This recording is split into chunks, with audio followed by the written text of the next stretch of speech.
ಮತ್ತು ಇನ್ನಿತರ ಎಲ್ಲ ಮುಖಂಡರು ಇಲ್ಲಿ ಉಪಸ್ಥಿತಿರುವಂಥ ಯಾವತ್ತು ಧಾರವಾಡದ ಮಹಾನಗರದ ಆತ್ಮೀಯ ಬಂಧುಗಳೇ, ಸಹೋದರರೇ, ಯುವ ಮಿತ್ರರೇ, ಮಾಧ್ಯಮದ ಮಿತ್ರರೇ, ಇವತ್ತಿನ ಧಾರವಾಡ ದಸರಾ ಜಂಬೂ ಸವಾರಿ ಉತ್ಸವ ಭಾಳ ವರ್ಷದಿಂದ ಹುಣಸಿ ಮರದವರು ಈ ಕಾರ್ಯಕ್ರಮವನ್ನು ಮಾಡ್ಕೊಂಡು ಬಂದಿದ್ದಾರೆ. ಯಾವ ರೀತಿ ಮೈಸೂರಿನಲ್ಲಿ ದಸರಾ ಉತ್ಸವ ನಡೀತದೆ ಅದಕ್ಕೆ ಪೂರಕವಾಗಿ ಯಾವ ರೀತಿ ಮೈಸೂರಲ್ಲಿ ದಸರಾದ ಉತ್ಸವ 9 ದಿವಸಗಳ ಕಾಲ ನಡೆಯುವಂಥ ಕಾರ್ಯಕ್ರಮ ಅದೇ ರೀತಿ ಇಲ್ಲಿಯೂ ಮಾಡಬೇಕಂತ ಹೇಳಿ ಒಂದು ಉದ್ದೇಶ ಇಟ್ಕೊಂಡು ಕಳೆದ ಹಲವಾರು ವರ್ಷಗಳಿಂದ ಈ ಕಾರ್ಯಕ್ರಮವನ್ನು ಯಶಸ್ವಿಯಾಗಿ ನಡ್ಕೊಂಡು ಬಂದಂಥ ವ್ಯಕ್ತಿ ಮತ್ತು ಅವ್ರ ಟೀಮ್, ಹುಣಸಿ ಮಹಾರಾಜ್ ಮತ್ತು ಅವ್ರ ಟೀಮ್ ಭಾಳ ಯಶಸ್ವಿಯಾಗಿ ನಡ್ಕೊಂಡು ಬಂದದ್ದು. ಅವರಿಗೆ ನಾನು ಅಭಿನಂದನೆಯನ್ನು ನಾನು ಸಲ್ಲಿಸ್ತಾ ಇದ್ದೇನೆ. ಇದರ ಮುಖಾಂತರ ಮಹಾನಗರದಲ್ಲಿ ಸಹಿತ ನಾವು ದಸರಾ ಉತ್ಸವವನ್ನು ಮೈಸೂರು ರೀತಿಯಲ್ಲಿ ಮಾಡಬಹುದು ಅನ್ನುವಂಥದ್ದನ್ನು ತಿಳಿಸುವಂಥ ಕೆಲಸವನ್ನು ಹುಣಸಿ ಮಹಾರಾಜರು ಮಾಡಿದ್ದಾರೆ.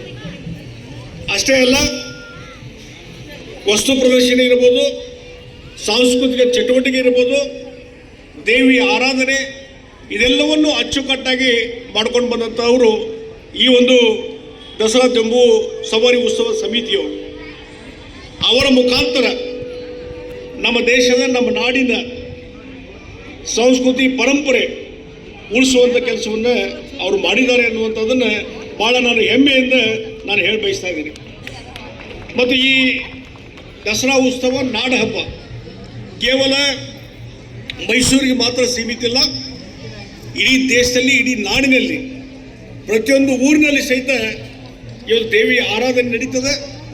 ಮತ್ತು ನಾಡ ಹಬ್ಬದ 9-10 ದಿವಸಗಳ ಸಾಂಸ್ಕೃತಿಕ ಕಾರ್ಯಕ್ರಮ ಭಾಳ ಯಶಸ್ವಿಯಾಗಿ ನಡೀತದೆ. ನಿನ್ನೆ ಹುಬ್ಬಳ್ಳಿಯಲ್ಲಿ 2-3 ಕಾರ್ಯಕ್ರಮದಲ್ಲಿ ನಾವು ಹೋಗಿದ್ದೆ. ಮೊನ್ನೆ ಬೆಳಗಾವದಲ್ಲಿ ನನ್ನ ಕ್ಷೇತ್ರ ಬೆಳಗಾವಿ ಲೋಕಸಭಾ ಕ್ಷೇತ್ರ ನಂದು, ಅಲ್ಲಿನೂ ಸಹಿತ ನಾಡ ಹಬ್ಬದ ಕಾರ್ಯಕ್ರಮ ಭಾಳ ಜೋರಾಗಿ ನಡೀತದೆ. ಯಾವ ರೀತಿ ಸಾರ್ವಜನಿಕ ಗಣೇಶೋತ್ಸವ ಮತ್ತು ನಾಡಹಬ್ಬ ಮತ್ತು ಇನ್ನಿತರ ಹಲವಾರು ಧಾರ್ಮಿಕ ಕಾರ್ಯಕ್ರಮ, ಬಹುಶಃ ಕರ್ನಾಟಕದಲ್ಲಿ ಅತಿ ಹೆಚ್ಚು ಧಾರ್ಮಿಕ ಕಾರ್ಯಕ್ರಮ ನಡೆಯುವಂಥದ್ದು ಯಾವುದಾದ್ರು ಇದ್ರೆ ಅದು ಬೆಳಗಾವಿ ನಗರ ಅಂತ ಹೇಳ್ತೇನೆ ನಾನು. ಬೆಳಗಾವಿ ನಗರ, ಬೆಳಗಾವಿ ಜಿಲ್ಲೆ. ಮತ್ತು ಅತಿ ಹೆಚ್ಚು ಮಠಮಾನ್ಯಗಳು ಎಲ್ಲರೂ ಯಾವುದಾದ್ರು ಜಿಲ್ಲೆಯಲ್ಲಿದ್ದರೆ ಅದು ಬೆಳಗಾವಿ ಜಿಲ್ಲೆಯಲ್ಲಿ ಅನ್ನುವಂಥ ಮಾತನ್ನು ಹೇಳ್ತೀನಿ. ಹೀಗಾಗಿ ಆ ಹಿನ್ನೆಲೆಯಲ್ಲಿ ಆ ಒಂದು ಸಂಸ್ಕೃತಿ ಪರಂಪರೆ ಇರುವಂಥ ಬೆಳಗಾವಿ ಜಿಲ್ಲೆ ಮತ್ತು ಧಾರವಾಡ ಜಿಲ್ಲೆ ಇವತ್ತು ಎಲ್ಲವೂ ಸಹಿತ ಪೂರಕವಾಗಿ ಕೆಲಸವನ್ನು ಮಾಡ್ತದೆ. ನಾಡ ಹಬ್ಬಕ್ಕೆ ತನ್ನದಾದಂಥ ಒಂದು ವೈಶಿಷ್ಟ್ಯತೆ ಇದೆ. ಇವತ್ತು ಮಹಿಷಾಸುರ ಆ ಒಂದು ರಾಕ್ಷಸನ್ನು ವಧೆ ಮಾಡಿದಂಥದ್ದು ಚಾಮುಂಡೇಶ್ವರಿ, ಅದಕ್ಕಾಗಿ ಮಹಿಷಾಸುರ ವರ್ಧಿನಿ ಅನ್ನುವಂಥ ಹೆಸರು ಬಂದದ್ದು. ಆ ಒಂದು ಇತಿಹಾಸ ಇದೆ. ಮತ್ತು ನಾಡ ಹಬ್ಬದ ಇತಿಹಾಸ ಎಲ್ಲಿಯೂ ಹೋಗ್ತಂದ್ರೆ ರಾಮಾಯಣದಲ್ಲಿ ಯಾರು ರಾವಣನ ಸೋಲಿಸಿದ ಅದಕ್ಕೂ ಸಹಿತ ನಾಡ ಹಬ್ಬದ ನಂಟಿದೆ. ಉತ್ತರ ಭಾರತದಲ್ಲಿ ನೀವು ನೋಡ್ರಿ, ಉತ್ತರ ಭಾರತದಲ್ಲಿ ಇವತ್ತು ಸಹಿತ ಆ ಒಂದು ರಾಮಲೀಲಾ ಕಾರ್ಯಕ್ರಮ ನಡೀತದೆ. ಆ ರಾಮಲೀಲಾ ಕಾರ್ಯಕ್ರಮದಲ್ಲಿ ರಾವಣನ ಇವತ್ತು ಧ್ವಂಸ ಮಾಡುವಂಥದ್ದು, ಅದು ಸುಟ್ಟು ಹಾಕುವಂಥದ್ದು ಉತ್ತರ ಭಾರತದಲ್ಲಿ ಇರುವಂಥದ್ದು ನಾನು ನೋಡ್ತಾ ಇದ್ದೀನಿ.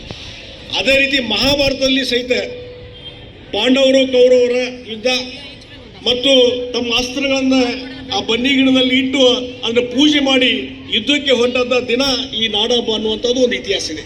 ಹೀಗಾಗಿ ಭಾಳ ದೊಡ್ಡದಾದಂಥ ಒಂದು ಇತಿಹಾಸ, ಪುರಾಣ ಇದಕ್ಕೆ ನಂಟಿದೆ.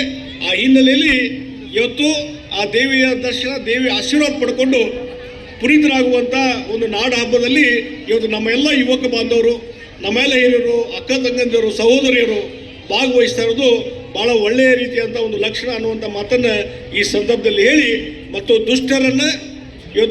ದುಷ್ಟರನ್ನು ಸಂಹಾರ ಮಾಡುವಂಥದ್ದು ಮತ್ತು ಒಳ್ಳೆಯವರಿಗೆ ರಕ್ಷಣೆ ಕೊಡುವಂಥದ್ದು ಈ ನಾಡ ಹಬ್ಬದ ಲಕ್ಷಣ. ಆ ಹಿನ್ನೆಲೆಯಲ್ಲಿ ಆ ಪರಂಪರೆ ಮುಂದುವರಿಬೇಕು ಅನ್ನುವಂಥ ಮಾತನ್ನು ಈ ಸಂದರ್ಭ ಹೇಳಿ, ಅದಕ್ಕಾಗಿ ಇವತ್ತು ಈ ಒಂದು ಸಂಘಟನೆ ಭಾಳ ಉತ್ತಮವಾದಂಥ ಕೆಲಸ ಮಾಡ್ತದೆ. ಮತ್ತು ಈ ಒಂದು ಕಾರ್ಯಕ್ರಮಕ್ಕೆ 3000 ಮಠದ ಜಗದ್ಗುರುವರು ಬಂದು ಆಶೀರ್ವಾದ ಮಾಡ್ತಾ ಇದ್ದಾರೆ. ಭಾಳ ಒಂದು ಒಳ್ಳೆಯ ರೀತಿಯಿಂದ ಎಲ್ಲ ಧಾರ್ಮಿಕ ಕಾರ್ಯಕ್ರಮದಲ್ಲಿ ಅವರು ಮುಂಚೂಣಿಯಲ್ಲಿದ್ದು ಇವತ್ತು ಇಂಥದಕ್ಕೆ ಸ್ಫೂರ್ತಿ ಕೊಡುವಂಥ ಕೆಲಸವನ್ನು 3000 ಮಠದ ಸ್ವಾಮೀಜಿಯವರು ಮಾಡ್ತಾ ಇದ್ದಾರೆ. ಅದೇ ರೀತಿ ಕೋಡಿ ಮಠದ ಸ್ವಾಮೀಜಿಯವರು, ನಾನು ನೋಡ್ತೀನಿ, ಆಗಲೇ ಹೇಳಿದೆ ಅವ್ರಿಗೆ ಬಂದುಕೊಳ್ಳೇನೆ, ನೀವು ಎಲ್ಲರೂ ಯಾವುದಾದ್ರು ಕಾರ್ಯಕ್ರಮ ತಪ್ಪಿಸ್ಬೋದು, ಆದರೆ ಈ ಧಾರವಾಡದ ಜಂಬೂ ಸವಾರಿ ಕಾರ್ಯಕ್ರಮ ಮಾತ್ರ ತಪ್ಪಿಸಿಲ್ಲ ನೋಡ್ರಿ. ನಾ ಯಾವಾಗ ಹಿಂದೆ ಬಂದೇನಿ ಆವಾಗೂ ನೀವಿದ್ರಿ, ನಾ ಇಲ್ದಾಗೂ ನೀವು ಇಲ್ಲಿದ್ರಿ ಅನ್ನುವಂಥದ್ದನ್ನು ಹೇಳಿದೆ. ಆ ರೀತಿ ಕೋಡಿಮಠದ್ದು ಈ ಕೋಡಿಮಠ ಸ್ವಾಮೀಜಿ ಅನ್ಕೊಳ್ಳಿ ಇಲ್ಲಿ ನಮ್ಮ ಮಾದೇವ ಹೊರಟ್ಟಿಯವ್ರು ನೆನಪಾಕ ಇಲ್ಲಿ ಕೂತ ಇಲ್ಲಿ ಅದ. ಯಾಕಂದರೆ ಶ್ರೀಮತಿ ಇಂದಿರಾ ಗಾಂಧಿ ಅವ್ರನ್ನ ಕೋಡಿಮಠಕ್ಕೆ ಕರ್ಕೊಂಡು ಬಂದಂಥ ವ್ಯಕ್ತಿ ಯಾರಿದ್ರೆ ಮಾದೇವ ಹೊರಟ್ಟಿ ಮಠ ಅವ್ರನ್ನ. ಹೀಗಾಗಿ ಅದರಿಂದ ಇವತ್ತು ಇಡೀ ದೇಶದಲ್ಲೇ ಕೋಡಿಮಠದ ಒಂದು ಮಹತ್ವ ಏನೋದು ಗುರುತಾಗಿರ್ತದ್ದು. ಮತ್ತು ನಮ್ಮ ಸಿರೇಟಿಯ ಪೂಜ್ಯರಂಥ ಪಂಕಿರಿ ದಿಗ್ಗಾಲೇಶ್ವರ ಸ್ವಾಮೀಜಿಯವರು ಅವರಂತೂ ಒಂದು ಸಂಘಟಿತ ಒಂದು ಶಕ್ತಿ ಮತ್ತು ಅವರು ಒಂದು ದೊಡ್ಡ ಶಕ್ತಿಯಾಗಿ ಇವತ್ತು ಸಮಾಜಕ್ಕೆ ದೊಡ್ಡದಾದಂಥ ಕೊಡುಗೆಗಳನ್ನು ಪೂಜ್ಯ ದಿಗ್ಗಾಲೇಶ್ವರ ಸ್ವಾಮೀಜಿಯವರು ಕೊಡ್ತಾ ಇದ್ದಾರೆ.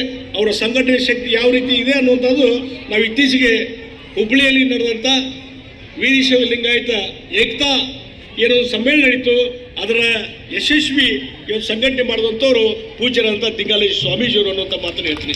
ಈ ರೀತಿ ಎಲ್ಲ ಸ್ವಾಮೀಜಿಯವರ ನೇತೃತ್ವದಲ್ಲಿ ಈ ಕಾರ್ಯಕ್ರಮ ನಡೀತಾ ಇರೋದು ಈ ಕಾರ್ಯಕ್ರಮದ ಒಂದು ಮಹತ್ವ ಅನ್ನುವಂಥ ಮಾತನ್ನು ಈ ಸಂದರ್ಭದಲ್ಲಿ ಹೇಳಿ ಈ ಕಾರ್ಯಕ್ರಮ ಯಶಸ್ವಿಯಾಗಿ ನಡೀಲಿ ಅಂತೇಳಿ ಶುಭ ಹಾರೈಸಿ ಆ ಒಂದು ದೇವಿ ಎಲ್ಲರಿಗೂ ಆಶೀರ್ವಾದ ಮಾಡಲಿ ಅಂತೇಳಿ ದೇವಿಯಲ್ಲಿ ಪ್ರಾರ್ಥನೆಯನ್ನು ಮಾಡಿ ಮುಂದೆ ನಾನು ಬೆಳಗಾವಿಯಲ್ಲಿ ಇನ್ನೂ ಹಲವಾರು ಕಾರ್ಯಕ್ರಮ ಇರುವುದರಿಂದ ನಾನು ಮೊದಲೇ ಹೇಳಿದೆ ಹುಣಸಿಮರದವರಿಗೆ ಚಿತ್ತೂರವರಿಗೆ ನಾನು ಅಲ್ಲಿ ಮುಂದೆ ಕಾರ್ಯಕ್ರಮ ಹೋಗಬೇಕಾಗಿದೆ, ಉದ್ಘಾಟನೆ ಮಾಡಿ ನಾನು ಹೋಗ್ತೀನಿ ಅನ್ನುವಂಥದ್ದು.